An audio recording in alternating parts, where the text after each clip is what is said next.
Hello, everybody, and welcome to the fourth meeting of the Cider Evaluation course. This time we will discuss cider evaluation. Just wanted to remind you that if you like the video, please hit the like button. And if you have any questions, please comment on the video and I will answer. If you haven't subscribed to my YouTube channel, please hit the subscribe button and click on the bell icon to get notified when the next videos come out. In addition, if you haven't followed me on my social media, you can see them changing on the screen right now or find them in the description below. And now, without further ado, let's get to our presentation of the day about cider evaluation. This is the fourth presentation of the cider evaluation course, and in it we will focus on cider evaluation. This is the layout of this presentation. We will discuss cider evaluation, how to evaluate the aroma, appearance, flavor, and mouthfeel. And next, we will move on to talk about how to prepare for judging a session, how to perform an evaluation under a competition setting, and how to prepare cider score sheet in a competition.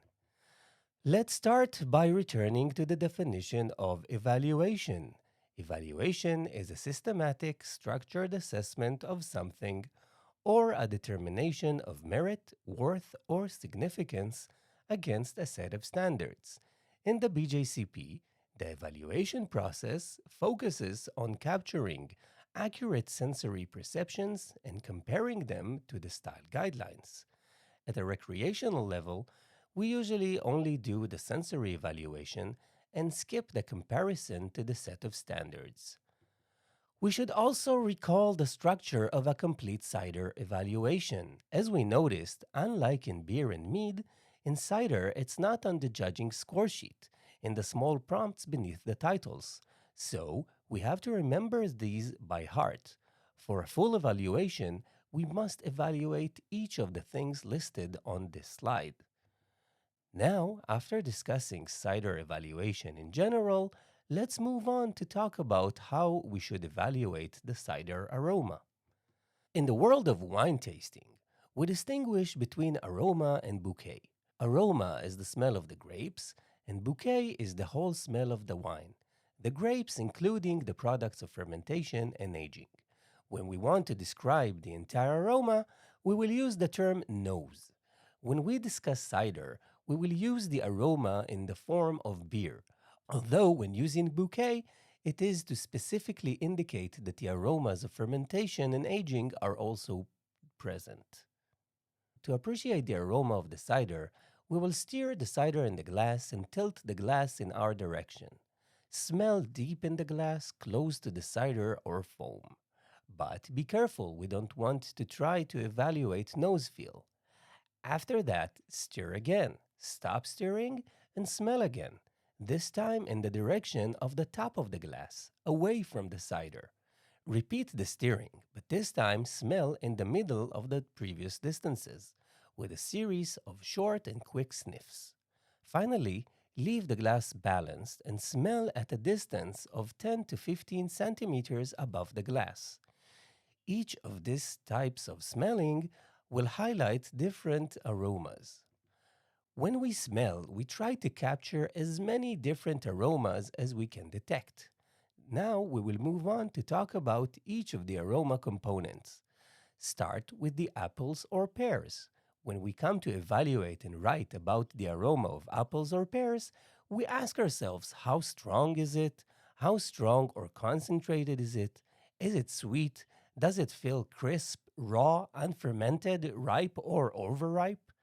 Is there a noticeable smell of a certain variety of apples? Are there fruity aromas that are not apple-like, such as apricots, citrus fruits, or grapes? Or non-fruity aromas, such as flowers, herbs, grass, spices, mushrooms, olives, and wet earth? It is important to remember, apples are for ciders and pears are for perry, like grapes are for wine. They are the main ingredient that gives most of the sugars to fermentation. You can't evaluate the drink without appreciating the main ingredient. After we evaluated the main ingredient of the drink, we will move on to talk about special ingredients. Have they been used in cider? Do you feel their presence? And with what intensity? It should be noted that any special ingredient that has been declared should be noticeable in the cider and be harmoniously balanced with the other ingredients. In addition, we need to remember that the flavors of a fermented ingredient are not always the same as the natural ingredient. In category C1, where there are no special ingredients, you should note if there are any ingredients that do not belong: vanilla, molasses, maple syrup, etc. But remember that some apples can give honey aromas. After covering all of the ingredients, talk about the fermentation aromas. After all, every cider goes through a process of fermentation. Did the yeast add any aroma? Perhaps fruits, spices? Are there aromas that indicate fermentation problems? If so, when do they appear? Is there an indication of malolactic fermentation or infection by Brett? How does the alcohol in the cider make us feel? Is it noticeable? If so, does it add a spicy or sweet aroma? Or alternatively, an aggressive or sharp aroma if there are problems? Finally, assess the general nature of the fermentation. Was it clean, fresh, or alternatively, dirty, yeasty, sulfuric, or something else? If there is an aroma of a burning match as a result of using sulfite, give it a minute to evaporate. Now, move on to talk about the age of the cider. Are the features that we have identified stand out or not?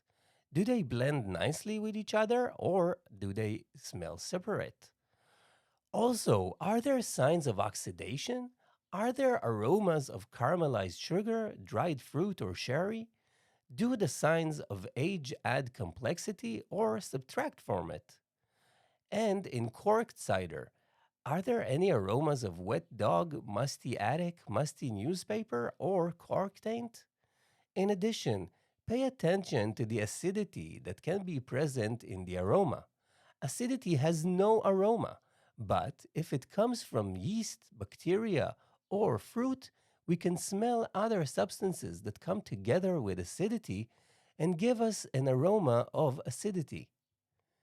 If the entrant used special processes to prepare the cider, we need to check if they added anything to the cider. For example, if you were told that they aged the cider in oak, you can expect woody, toasty, or vanilla aromas. If the cider was cold distilled, the flavors of the cider will be more concentrated. Finally, talk about the balance, harmony, and drinking sensation. You should assess whether the different components complement each other or do they conflict.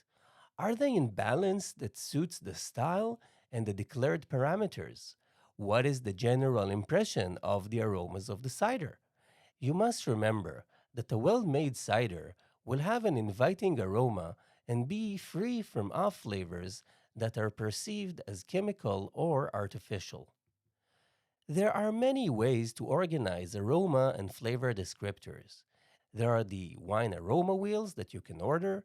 There are also aroma and flavor maps that you can buy. Or you can use an app called DraftLab or SampleOx that allows you to evaluate drinks and contains all of these descriptive words.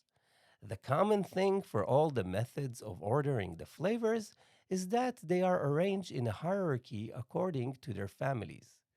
There are three levels in the wine aroma wheel, and there are even up to four levels in the flavor maps. The hierarchy levels group aromas by families. For example, if we look at a specific part of the wine aroma wheel, we can see that there is a family of herbs and vegetables. This family is divided into three classes of fresh aromas: preserved or cooked aromas, and dry aromas.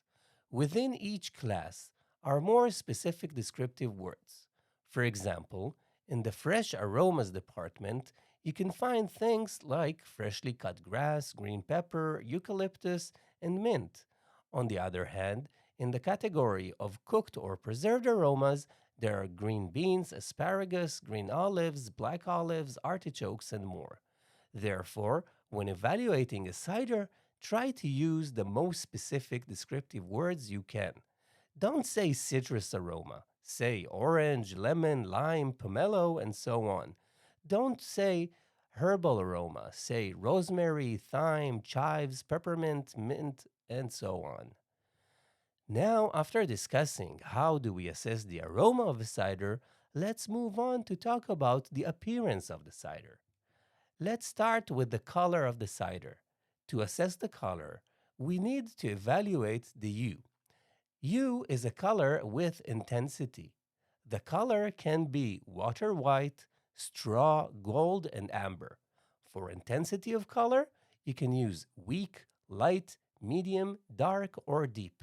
So, when we refer to the color, we give descriptions like weak or light straw, dark yellow, light or dark gold, deep black. If we're talking about cider with other fruit, more colors can appear depending on the fruit, such as pink, salmon, orange, red, ruby, crimson, purple, and brick. It is also worth talking about the saturation of the color. The saturation indicates the intensity of the shade. For example, scarlet red is a color with saturation compared to normal red. You can use descriptive words like deep or ink for the top range. After the color of the cider, move on to describe its clarity. Is it possible to see through the cider or not? Does the cider let light pass through or does it reflect it? This can be a good way to assess the condition of the cider, and if we have a lot of haze, it can indicate defects. Descriptive words for cider clarity can be brilliant, bright, clear, dull, cloudy, hazy, turbid, and opaque. And finally, we evaluate the size of the particles in the cider. Are they big and can you actually see them floating? Or alternatively, are they small and unnoticeable? This means that the haze is homogeneous in the solution. After we talked about clarity, if it is a cider with a high alcohol percentage, we will move on to talk about alcoholic legs. Ciders with legs will usually have high alcohol, high sugar content, or be full bodied. The slower the legs flow in the glass, the higher the percentage of sugar and alcohol as well as the body. Wine judges usually call them tiers or arches. After evaluating the cider's clarity, talk about the carbonation of the cider if there is any. Start by estimating the height of the foam head. After the foam head, assess its color. The color can vary from like white, ivory, off-white, or tan. Assess the size of the bubbles, how long the head or foam stays, and its texture. The texture can be things like dense, as you can see, especially in beers that are infused with nitro, beady, when you see relatively large bubbles, or rocky, as happens in Belgian beers. For the length, the head of the cider should not stay for long, but disappear as quickly as the head of champagne. Note whether the head left lace on the glass or a cordon. A cordon is when there is foam ring on the glass. Comment on the rate at which bubbles appear in the glass if there are bubbles rising from the cider. And finally, characterize the carbonation, whether it's flat, petillant, or sparkling. After assessing the appearance of the cider, we move on to evaluate the cider flavor. When we taste the cider, we start by taking a small sip into the front of the mouth and pass the tip of the tongue through it a few times. After that, take another sip and this time move the tongue from side to side in the mouth. If the cider is too cold, you can let it sit on your tongue for a while to warm it up. Take another sip and pass air through it to oxygenate it. Take another sip and swallow to appreciate the aftertaste. After swallowing, close your mouth and exhale through the nose to move the molecules through the retronasal cavity. The first thing to evaluate is, of course, the apple. The questions we ask ourselves is what is the intensity of the taste of the apples? Do the apples feel unfermented? Do they feel unripe, ripe, or overripe? Do we get a unique, clean taste of a certain variety of apples? Or is it blended and indistinguishable? After we evaluated the apples, move to describe special ingredients or processes. Special ingredients can introduce a whole world of flavors: fruits, spices, malt, wood, and more. If there are special ingredients, they should be noticeable and be in harmony with the other ingredients. Special ingredients should not hide characteristics of apple varieties, minerals, and herbal flavors. Try to describe the characteristics and strength of each flavor ingredient. Also, it is better to use descriptions that are as specific as possible. If you detected cinnamon, don't say spices. And if you detected spices, make up a spice. The more descriptive you are, the more knowledge you pass on. After we have evaluated the apples and other ingredients, we will move on to evaluate the structure. The structure of the cider consists of four components: sweetness, acidity, tannin, and alcohol. Let's start with the sweetness. The sweetness can be described with the help of the following descriptions: very dry, dry, almost dry, slightly sweet, moderately sweet, medium high sweetness, sweet, very sweet, dessert level sweet, too sweet, and cloying. Be careful not to confuse sweetness and fruit flavors. Sweetness is purely a measure of residual sugar in the cider. Finally, note whether you feel the taste of a certain variety of apples that accompanies the sweetness. After the sweetness, we will move on to characterize the acidity. Acidity is the tickle, tartness, zing, or liveliness of the cider. Acidity can be described with the help of the following descriptions. A lack of acidity will be called flat or flabby. Balanced acidity will be pleasant. Pronounced acidity is tart, and high acidity can be described as crisp, tingly, tangy, or mouth-watering. In most cases, acidity is described in terms of balance compared to sweetness. Now, evaluate alcohol flavors and bitterness. Alcohol has no flavor, and in most cases, we describe it by the feeling it gives. It can be warming if it is a good feeling, or burning if it is not pleasant. Alcohol increases sweetness, emphasizes acidity, masks aromas, and can cause a burning sensation. Fusel alcohols can add bitterness to the cider, and bitterness can affect the balance. So, they should be evaluated and commented about. As with beer and wine, good ciders have a sneaky quality, where alcohol is felt more than it is tasted. We will discuss tannins in the mouthfeel part. After we evaluated the structure of the cider, we will move on to talk about its complexity. Is the cider simple, maybe with the flavor of one apple variety? Is the cider complex, changes with time and dances on the palate, or is it somewhere between them? After the complexity, we evaluate the fermentation and age characteristics of the cider. Are there problems with the fermentation? Do we feel things like diacetyl, acetaldehyde, yeast aromas of acetone or phenols? If so, comment about them. Also, are there any age characteristics like a decrease in taste, flavors of dark fruits, etc.? Or are there oxidation characteristics with cardboard, sherry, or of caramel? Now, evaluate the middle, the ending, and the aftertaste. When I say the middle, I mean after the initial taste and before swallowing. We usually refer to it in terms of the dominant taste or sensation of the palate. Is the cider thin, thick, or dominated by other flavors such as ripeness, astringency, bitterness, sourness, or sweetness. After the middle, we evaluate the aftertaste. Note this is not an off flavor, but an aftertaste. It's the taste lingering in our mouths after we've swallowed the cider. You can describe the length of the aftertaste. How long does it take it to disappear?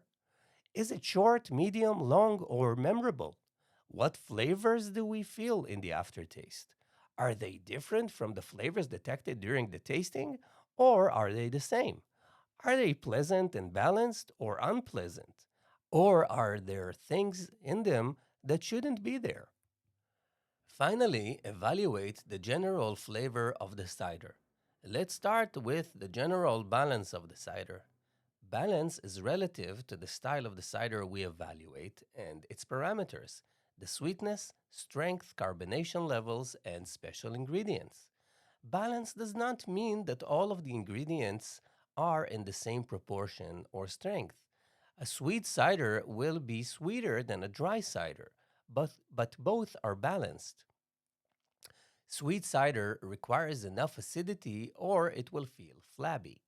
Balance means how well the unique ingredients in the cider complement each other in the style the cider maker was trying to make. After the balance, we need to evaluate if there are any ingredients that are too strong or too weak. Are there ingredients that overshadow other ingredients, even when considering the style? Is there any missing ingredients, like not enough alcohol in New England cider? Are there flavors of special ingredients that you can feel and are not too dominant? The best ciders are not one dimensional, they will have interest and character. They don't have to be complex. Dry, mild, and restrained ciders can be great. And now, after discussing flavor evaluation, we move on to evaluate the mouthfeel of the cider. Indeed, in the cider score sheet, we write about the flavor and mouthfeel in the same part of the form, but here they are discussed separately. Mouthfeel describes the set of sensations that are not flavor in the mouth when we taste something. This includes the tactile sensation, textures, and other feeling associated with drinking. The first sensation to evaluate is body. Body is a measure of the cider's relative viscosity, or its weight on the tongue. The body can be light or thin, medium or heavy, or even full. These are normal body ranges. A cider can have a lighter or heavier body than this if it has a problem. A very light body will be like water, and a very full body will be viscous, thick, or syrupy. The feeling of body is very dependent on alcohol levels and sweetness. Strong and sweet ciders will feel fuller bodied. After we evaluated the body of the cider, we should evaluate the carbonation. Carbonation is basically a measure of the carbon dioxide that is dissolved in the cider. The carbonation can range from still or flat when there is little CO2, to petillant in medium carbonated ciders, to sparkling in highly carbonated ciders. Still or flat does not mean the cider is completely bubble free. It can have bubbles left over from fermentation or light carbonation, a bit like you find in a cask ale. High carbonation also has a relatively wide range. When using spumant as a term for really high carbonation, high levels of carbonation can be described as live, while terms like fizzy and gassy are negative terms that indicate too much carbonation. Bubbly or champagne like can be used as positive terms in cider. After we evaluated the body and the carbonation, evaluate the feeling of the alcohol. Alcohol in cider should be undetectable, or it can give a warm feeling in high alcohol ciders to a burning heat in pearly made ciders. High alcohols can feel like they increase the body, give more heat, and maybe also bitterness. After alcohol, we should evaluate palate sensation of acidity. Acidity in the cider should be registered, especially if it is a sharp, puckering, or tickling sensation. A well balanced acidity is usually recorded in the taste section. High levels of acidity can affect the feeling of the palate in a negative way. Tannins, astringency, dryness, and puckering of the palate are common descriptions when tannins are present.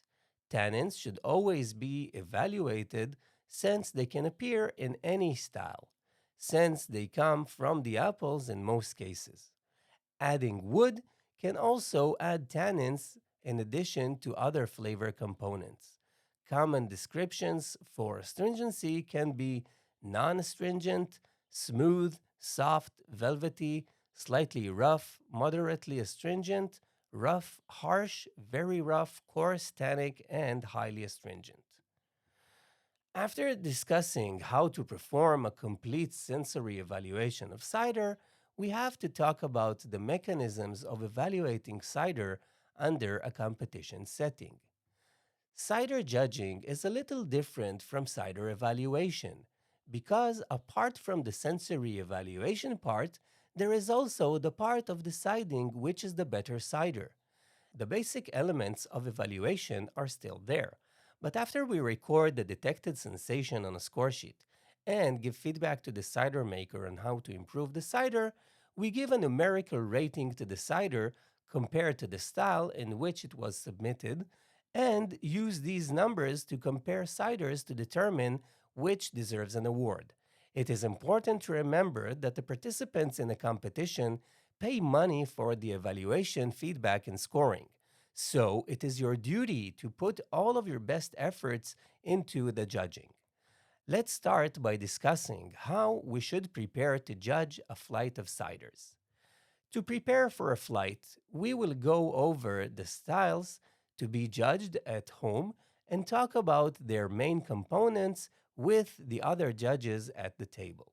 When you arrive, go over the list of ciders in the flight, together with the different parameters for each cider, and decide on the order in which we want to evaluate the ciders.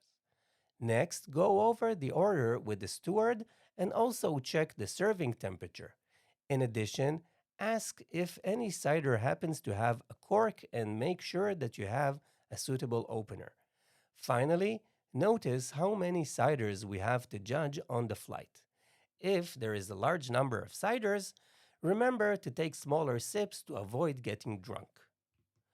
After discussing how we should prepare for a flight, let's talk about how you should evaluate a single entry. Start by filling out the upper part of the score sheet with your information and entry information. Then, if possible, examine the bottle before serving the cider. Look for things like the fill level, bacterial ring, and how much sediment is in the bottle. Open the bottle and pour between 30 to 100 milliliters for each judge. Pay attention to pouring slowly if there is sediment, so that you do not pour the yeast. After pouring the cider, smell the sample. Use all the sniffing methods discussed in the assessing aroma section for all the ciders you judge on the flight and write your impressions of the aroma. Try to be as specific as possible when you describe aromas and flavors, and remember to give strength to each aroma you detect. After evaluating the aroma, move on to evaluating the appearance of the cider. When you're done with the appearance, smell the cider again and write if anything has changed or if there are any new aromas. Next, taste the cider and evaluate the flavor and mouthfeel. Talk about all the things we talked about in these parts of the presentation. In the overall impression section, your general impression of the cider should be described as how it fits the style and give a compliment to the cider maker. In addition, you have to comment on how much of the cider can you drink. Do you want to drink it? Do you come back for another taste and another taste, or you do not want to. If you list the defects, give advice for improvement without making assumptions. If you said there were problems with the balance of the cider, be specific about what aspects of the balance you would like to correct. Finally, pay attention to cleaning the palate between servings with water, unflavored bread, and crackers. A few things to keep in mind when judging a cider. The first thing is never to write negative comments. As soon as you write something negative, the reader will stop accepting criticism from you. In addition, highlight the good aspects of each cider. Even if it's terrible, look for something good. Try not to be too specific in feedback and advice for improvement. You don't really know how the cider was made. Now, make sure that all the checkboxes below are marked according to the style, the nature of the process, and how much we enjoyed drinking it. Please note, an experienced judge should be able to write a full evaluation in about 10 minutes. If you take more time, it can upset the other judges who will not want to judge with you in the future. Finally, the most important thing in any cider evaluation is to give a full sensory evaluation. Remember again that you don't know what the cider maker did, so at best you're making an educated guess about the cider. After we discussed how to perform an evaluation for a single entry, let's talk about a few things regarding cider evaluation in competitions. New judges tend to give high scores to ciders. So, to calibrate the scores you give, always remember that the lowest score that can be given is 13. 13 is the upper part of a problematic cider and usually conveys the message. A cider that is not in style will receive a maximum of 30. Even if it is excellently made and has no flaws, it will receive a maximum of 30 because it is not in the style to which it was entered. Cider that is not in style and does not have any defects will receive a minimum of 20. A cider with one serious problem, such as a lack of alcohol in New England cider or apple wine, will receive a maximum of 25, and a cider with a serious contamination will receive a maximum of 20. After you finish judging and evaluating a cider, you need to reach a consensus with the other judges at the table. If the entrant gets 2 or 3 scores that are very far from each other, they will simply be frustrated. Most competition organizers require a 7-point gap between the lowest and highest scores, but a 3-point gap is the ideal goal. We recently started using a 5-point gap limit in competitions in Israel, and the feedback has been very positive. In most cases, we will take a normal average, but this is not mandatory. Therefore, it is important to reach an agreement with the other judges at the table. Let's talk about scoring methods. There are 3 main scoring methods for evaluating cider. In the first method, we assume that the cider starts with a perfect score of 50 and deduct points according to the suitability for style and off flavors. In the second method, we start from 0 and then add points for each positive characteristic of the cider. In the third method, we start in the middle and subtract or add points based on the comparison to an average cider. If we take, for example, the section of aroma, which is worth 10 points, but has only 2 things to write on it in the expression of apples and other ingredients. What about traditional ciders? There are no special ingredients in them. Does that mean they can get a maximum of 5 out of 10? Of course not. As judges, we have to think how the sample in front of us compares to a perfect cider in the same category, and then give a score.